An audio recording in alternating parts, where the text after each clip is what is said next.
అതാണ് పైన అన్నీ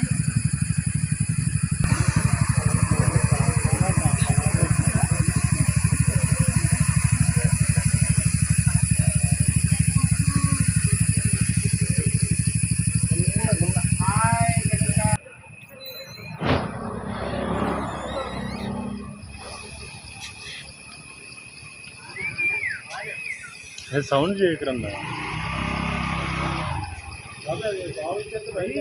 ముందు కావాలనుకుంటాను కానీ మన ముందు భయపడుతున్నాయి